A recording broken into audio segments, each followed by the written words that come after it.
So Unit 1, we looked at the origins of philosophy, Socrates, Plato and Aristotle, and also a little bit of Eastern philosophy and compared how those two got started. Unit 2, we're going to look at medieval philosophy, the next phase in Western philosophy, where it was going after that. See, after the whole Socrates, Plato, and Aristotle, and all the Greek movement and philosophy, Christianity took over the Roman Empire, and Christianity came in and they just shut it down. They said no more philosophy. Nope, we're not gonna have people talk about this stuff. It's too serious, too intellectual. Don't talk about it. So philosophy kind of died for like a long time. They don't call it the dark ages just because like there wasn't any technology. There was very little education going on during this time period, and the church controlled all of it.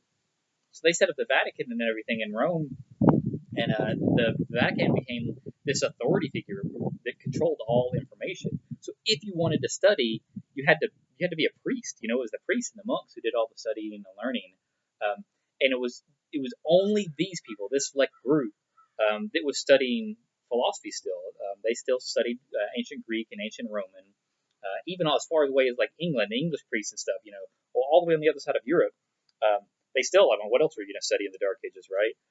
So these priests, they all studied Plato. You know, they all read up and Aristotle. So those rules of logic that we learned from Aristotle, all of these Christian priests were learning the same rules. But they would take this stuff, all these logical arguments and all the skills they developed, the Socratic dialogue and all that stuff, and they applied it to one thing: does God exist? They felt like it was their job as the priests of the Vatican, as the representatives of Christianity, to use all the old scholars to prove that Christianity was correct.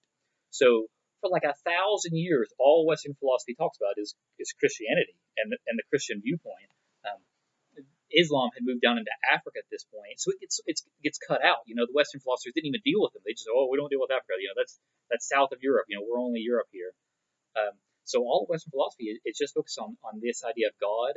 It talks about reality. You know, what is real? You know, and does reality matter? You know, does it matter if this pillow is even here? You know, who gives a crap? It's just a pillow, and its existence means nothing.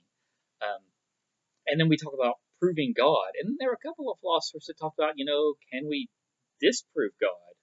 Um, so that's what we're going to look at: the church and its role in developing philosophy, and the arguments for and against the existence of God.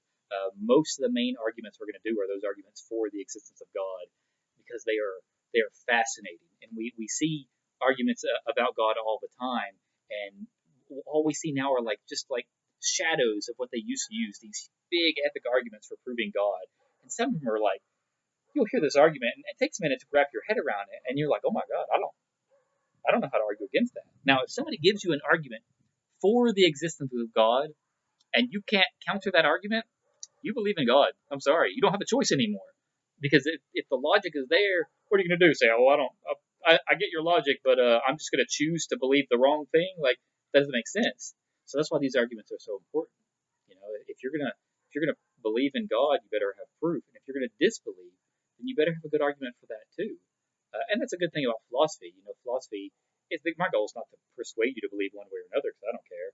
My goal is to give you the tools to back up your own beliefs.